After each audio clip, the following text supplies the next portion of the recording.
Late evenings in Shelton, Washington had a way of wrapping the house in a kind of stillness that felt less like peace and more like anticipation, like the house itself was waiting to exhale. That night, the quiet was louder than usual. Not even the wind rustled the trees outside our little craftsman house on Juniper Lane. I sat alone in the living room, TV off, phone face down, just listening. The heater kicked on with a low groan. A faint tick from the kitchen clock reminded me how long I'd been sitting there, unmoving. Carly was getting ready for bed, at least that was the excuse she gave when she left the room 20 minutes ago with her phone in one hand and a glass of Cabernet in the other. I don't know why I didn't just go upstairs. Maybe it was that old gut feeling, the one you get when something feels off but you can't quite explain it. I used to ignore that instinct. Told myself I was being dramatic. Overthinking. But tonight, it wouldn't let up. I stood, meaning to check the front door out of habit. We always made sure it was locked by 10. As I passed the hallway, I paused. That's when I heard it. Faint, so faint I wasn't sure at first, but clear enough the second time. A man's voice. Not a full sentence. Just laughter. Followed by a soft whisper, something breathy, muffled behind the cracked bedroom door. The kind of whisper you only use when you're trying not to be heard. And then silence. I froze. The house didn't move. No footsteps. No music. Just silence. I stared at the slightly ajar door. For half a second, I wondered if maybe the TV in our bedroom was on, but we didn't have one. We never did. That had always been our thing, no screens in the bedroom. A sacred space, Carly had once called it. I started walking. Not quickly, just a few quiet steps toward the hall. But before I could reach the door, it opened. And there she was. Carly stepped out with practiced ease, like a woman who had rehearsed the timing of her own entrance. She held a half-full glass of red in one hand, her phone tucked away now, and she was wearing the black satin dress I hadn't seen in almost a year, the one she'd worn the night of our anniversary dinner at Lake Quinault Lodge.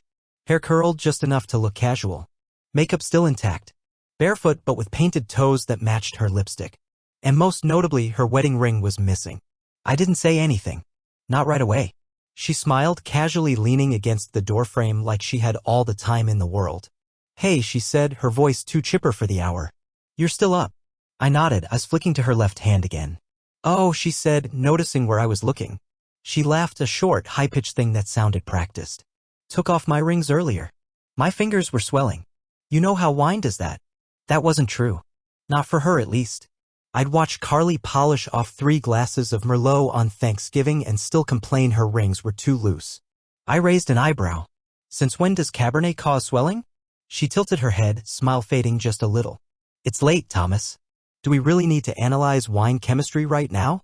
There it was again, that shift in tone. Defensive but veiled in sweetness. You were watching something on your phone? I asked. Yeah, she said quickly, waving her hand. Just some dumb YouTube video. I needed a laugh. I stepped slightly closer. Not to an asterisk mid-8, just to see. Her wine glass trembled barely, but enough. I thought I heard someone talking. She paused for just a heartbeat. Oh, probably the video. There were a couple guys in it, prank stuff. You know how those get loud. She tried to brush past me, her perfume lingering behind her. It wasn't her usual scent. No trace of the soft floral fragrance I knew so well. This one was sharper, muskier. Something new. My eyes followed her as she settled onto the couch, pulling her knees up and wrapping her arm around the throw pillow like it was armor. She turned on the TV but left it muted. The images flickered while the silence stretched between us. I sat down across from her, still watching. She noticed, of course. Carly always noticed. That was one of her gifts, reading the room, adjusting accordingly. She turned and smiled again, but this time it didn't reach her eyes. You're staring, she said playfully. I heard something strange, I replied. Her lips parted slightly as if she was about to say something else. Instead, she sipped her wine. You're tired. You always get weird when you're tired. I'm not tired. Another pause. She set her glass down a little too firmly. Okay, Thomas. What's this about? I leaned forward. Where's your ring? She looked down at her hand again, faked a surprised laugh. God, you're really hung up on that, huh? It's not like you to take it off. Well, maybe I'm not always the person you think I am. That landed harder than it should have. What's that supposed to mean? I asked. She gave me a tired look. It means maybe I'm allowed to change. Maybe we both are. For a moment, neither of us said anything. The muted TV flickered with images of people dancing, ironically, a wedding commercial. You want me to believe you were in there watching prank videos, I said quietly, wearing a dress you haven't touched in a year, no ring, perfume I've never smelled before, and I heard a man's voice. Carly didn't move. Her smile disappeared entirely. And for the first time in a long time, she didn't try to explain. Instead, she picked up her wine and said, "I'm going to bed. You should too." Then she walked away. And just like that, the silence returned. But now it had an edge to it, like it was holding its breath, waiting to see what I'd do next. I didn't sleep that night. I lay there, eyes wide open, staring at the dim glow of the alarm clock as it blinked 2:14 a.m. My body was still, but my mind was running laps. Carly had fallen asleep, or at least she pretended to. I could hear the soft rhythm of her breathing through the bedroom wall, but I knew better than to assume that meant peace. People can fake anything. Breathing. Smiles. Love. Instead of tossing and turning, I let the quiet wrap around me and started pulling at loose threads, moments I had brushed off in the name of trust. Moments that, at the time, seemed isolated, unimportant, random. But now, under the magnifying glass of suspicion, they were lining up like breadcrumbs. The first thing that came back was her phone. She never used to take it into the bathroom. We'd been married long enough that modesty was second nature, no locked doors, no hushed conversations. But a few months ago, she started carrying her phone into the shower. Always screen down. Always on silent. And if I walked in to grab something, she'd turn her body away as if she was suddenly shy. I asked about it once. She said she was reading articles while she conditioned her hair. Sure. Reading articles. Then there was the cloud album. Our shared Google Photos folder, the one where we used to dump pictures from road trips, family gatherings, lazy Sunday mornings. One day it just vanished. No warning. No mention. I only noticed when I tried showing a friend a photo from our trip to Leavenworth and realized half of them were gone. Carly claimed she'd accidentally deleted the shared folder while clearing space. Except that folder wasn't even stored locally, it was on the cloud. Her explanation didn't add up, but I let it go. I let a lot of things go. She changed her perfume recently too. Out of nowhere. Swapped out the soft vanilla scent I always loved for something stronger, something almost spicy. When I asked about it, she said she just wanted to feel different. That phrase stuck with me. Wanted to feel different. I remembered how she used to send me photos during the day, outfits she was trying on, goofy selfies from the break room at work, even random sh*ts of her lunch. Then they stopped. 1 week became 2, then 3. Now I was lucky if I got a reply to a text before dinner. Another red flag waved in my memory. Her mileage. We both used to joke about how she was terrible at directions, always relying on GPS even for grocery runs. So one weekend when I borrowed her car to pick up supplies from the hardware store, I reset the trip counter without thinking. She never noticed. But the next Monday, I saw the odometer had jumped nearly 80 miles. Client visit, she told me when I asked. One of the new accounts. I nodded at the time.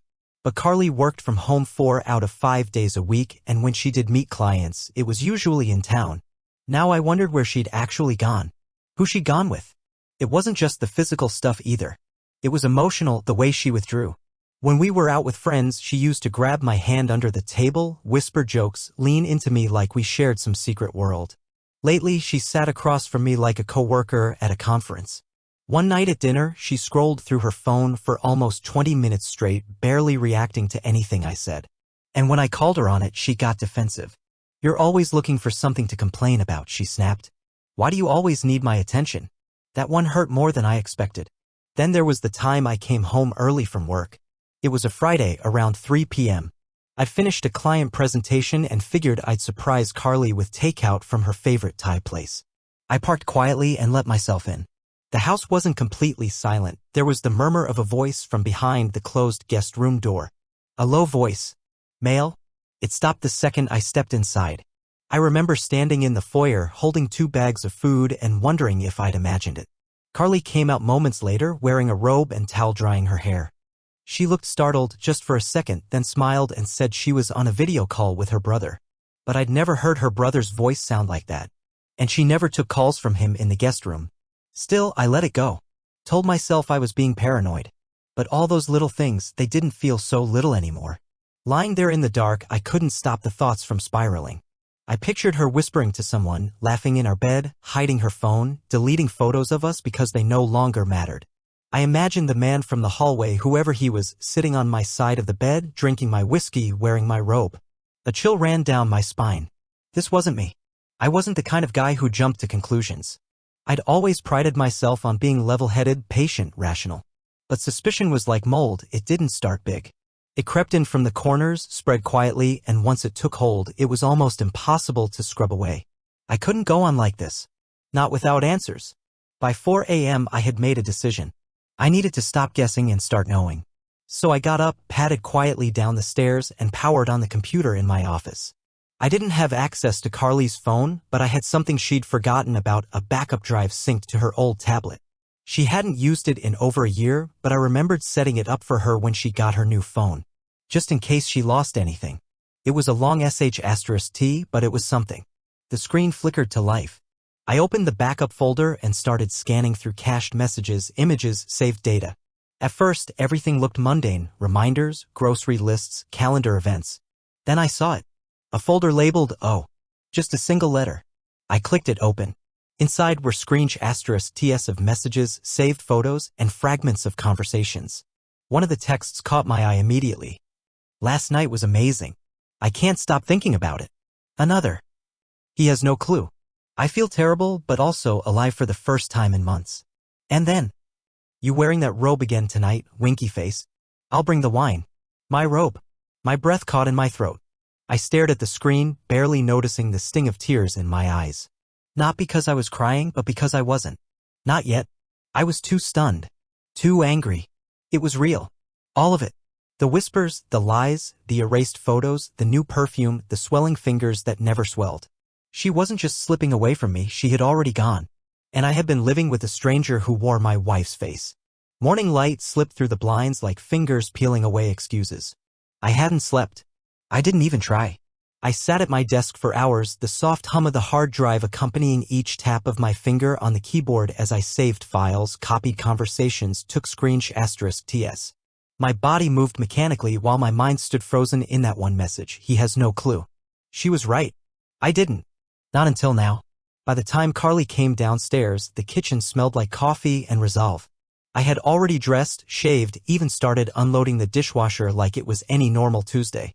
But inside, I felt like I was made of glass, transparent and ready to shatter. She padded in wearing pajama shorts and one of my old college hoodies, her hair in a loose bun. If I hadn't known what I now knew, I might have thought the moment was sweet, quiet domesticity at its best. But everything about her looked staged now. She kissed my cheek and I didn't move. "You're up early," she said with a stretch. "Couldn't sleep?" She didn't probe, which told me everything I needed to know. I handed her a cup of coffee, then walked into the living room. I couldn't sit still. I needed to see it. I needed visual proof, something my brain couldn't twist into a maybe or a misunderstanding. I opened the door to the cabinet by the front door and pulled out the box that held our security system hub. Carly had always rolled her eyes at my paranoia when I installed it, saying our town was too small for big city precautions. But I liked knowing we had it just in case. Well, just in case had arrived. I brought the box to my laptop, plugged it in, and pulled up the door camera footage. We didn't have interior cams, but the front door covered the porch and entryway clear as day. I started scrolling through the previous week. Nothing strange at first, mail deliveries, Carly taking the dog out, me coming home from work. Then, 3 days ago, Friday, at 11:42 a.m., I saw something that stopped me cold. Carly at the door, opening it with a kind of anticipation she didn't even reserve for me anymore. A man stepped inside. Late 30s, maybe 40. Broad shoulders. Gym bag slung over his back like he'd just come from a workout. They didn't kiss, but there was no need. The familiarity between them was obvious. He brushed past her with a smile, and she followed him in, touching his back in a way that didn't belong to strangers. I fast-forwarded. He stayed for an hour and 16 minutes. No sign of Carly during that time. No calls. No deliveries. Just an empty hallway and my stomach tying itself into knots. Then, at 12:59 p.m., he exited the house alone. Smirking. Adjusting his belt.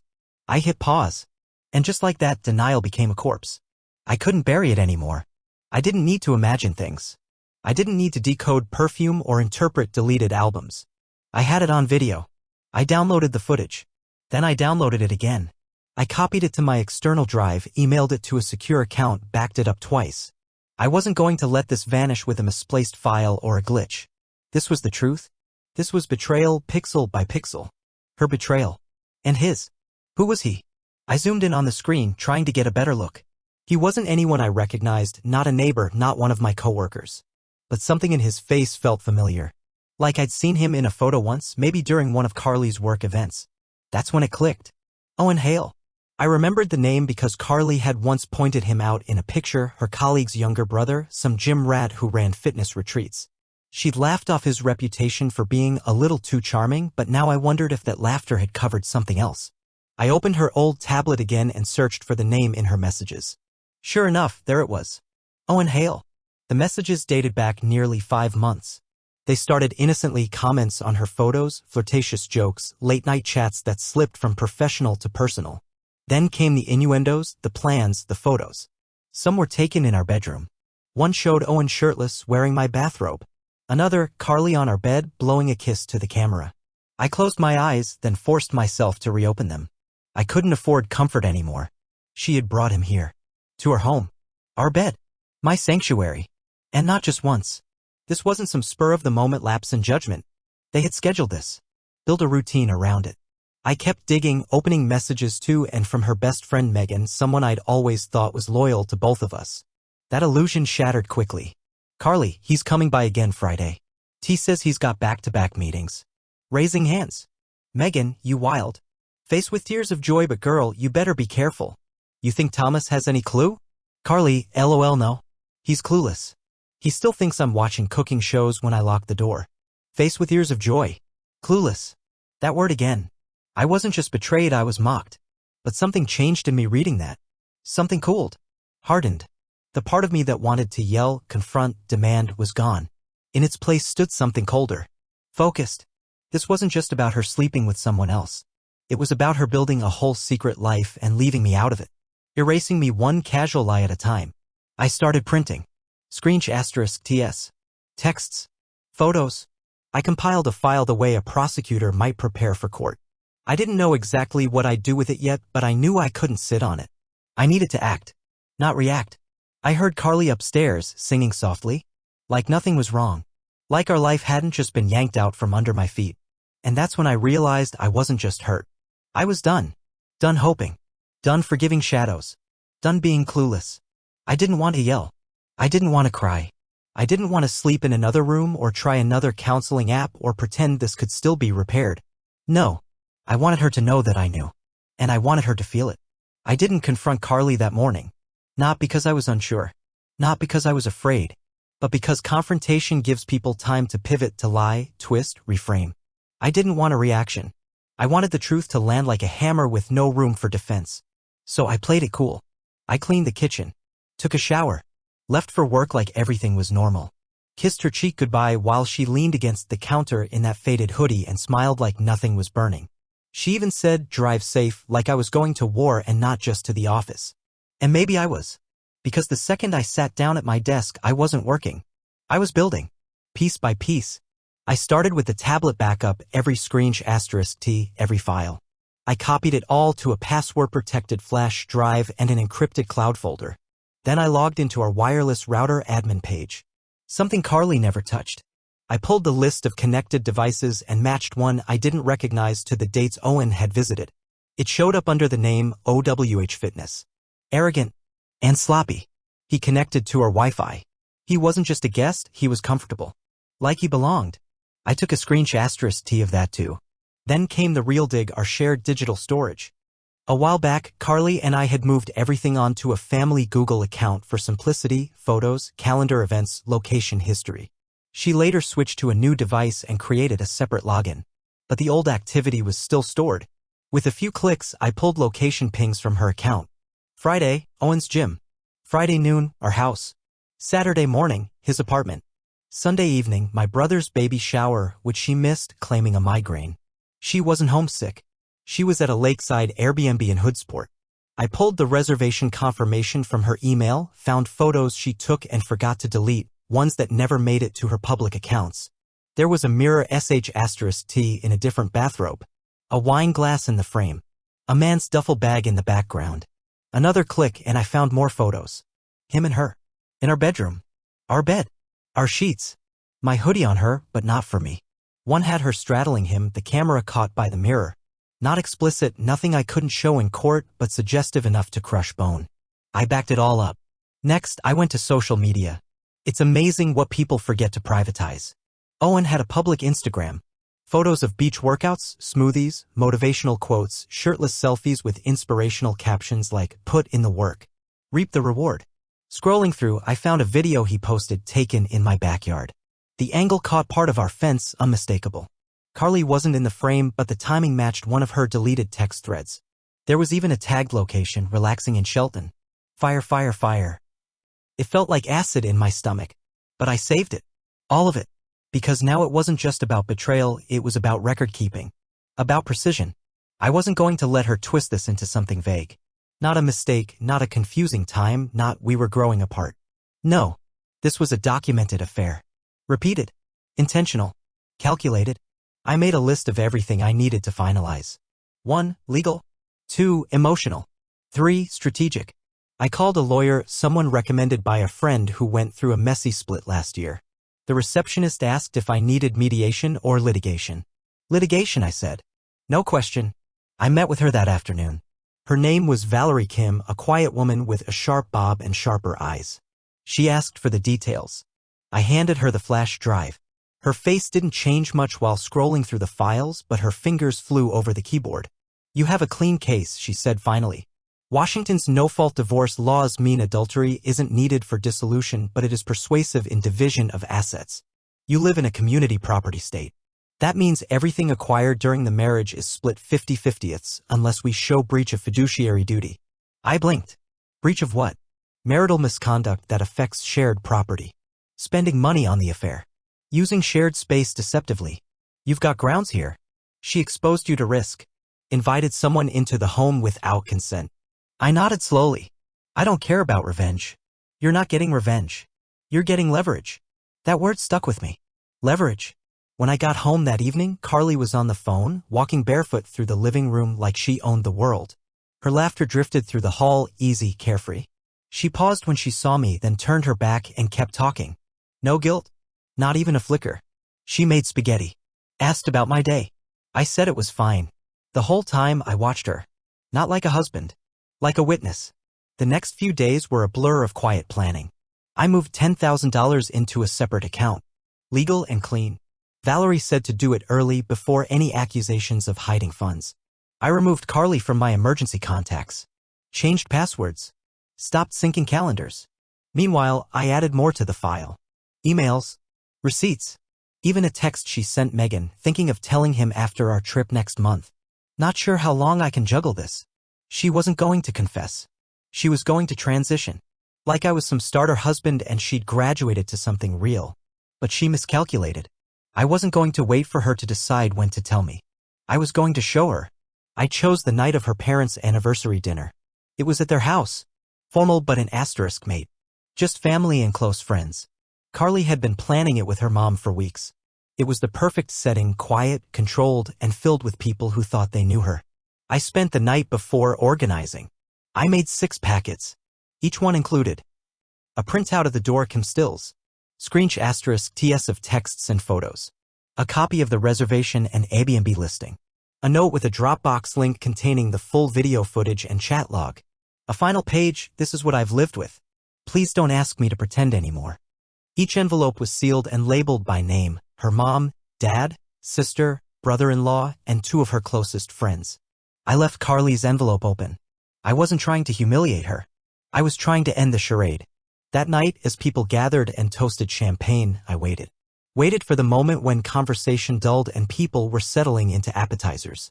Then, without a word, I began passing out the envelopes. I didn't speak. I didn't need to. One by one, the rustling of paper replaced laughter. Heads lowered. Eyes widened. Forks paused midair. I watched it happen. The unraveling. Carly wasn't there yet. She was upstairs helping her mom with something. And when she finally entered, smiling, wine glass in hand, she was met with silence.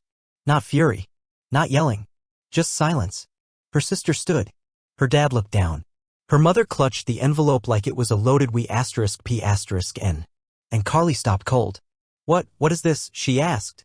No one answered. I didn't speak. I just stood and walked out the front door. Left the envelope with her name on the entryway table. Inside it, the same evidence. And one handwritten note. "You made your choices. Now live with them." I didn't look back as I left the party. Didn't wait for Carly to run after me or try to explain. She wouldn't have known where to begin. And honestly, I didn't want to hear her voice, especially not in that moment, not when I'd finally taken control of the story she tried to write without me. The walk to my car was surreal. It wasn't cold out, but I felt like I was shivering. Not from the air. From release. My hand trembled slightly as I gripped the steering wheel, but inside I was strangely calm.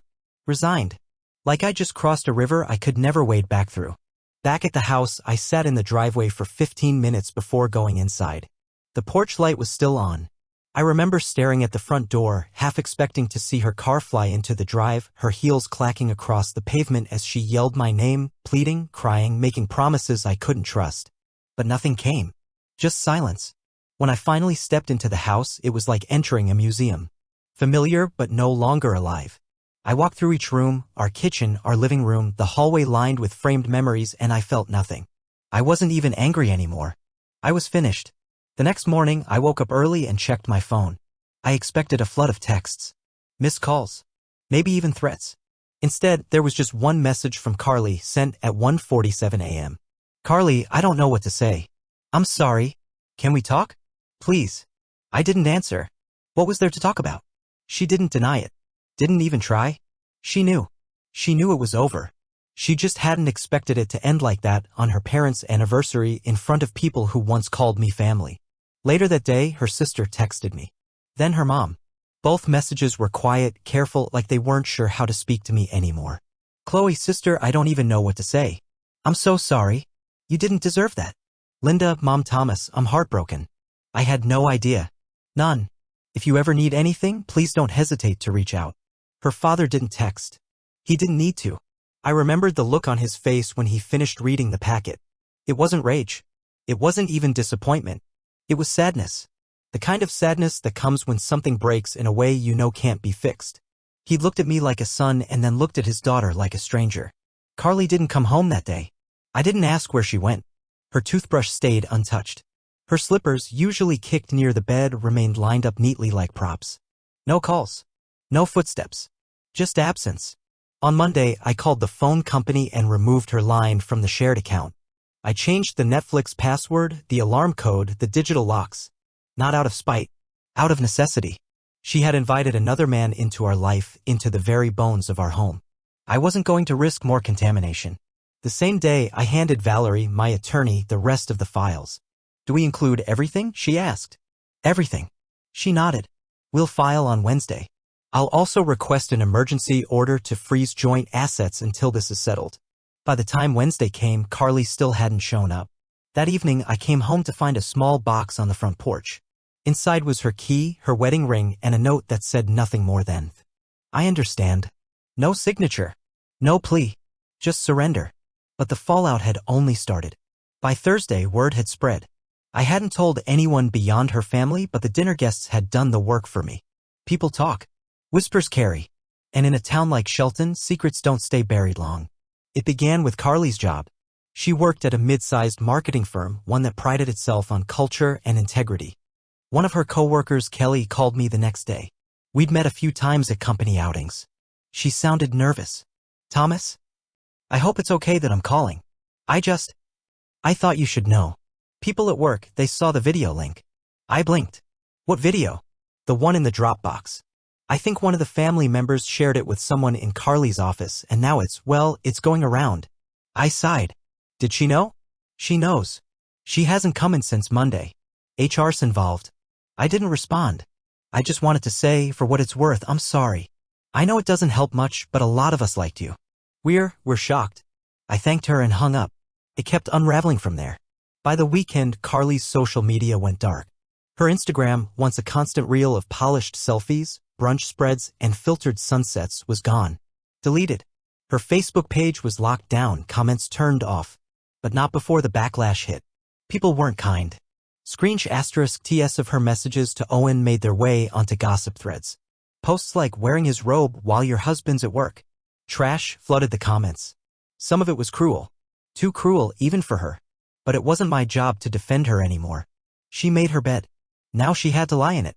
As for Owen, the internet did its work.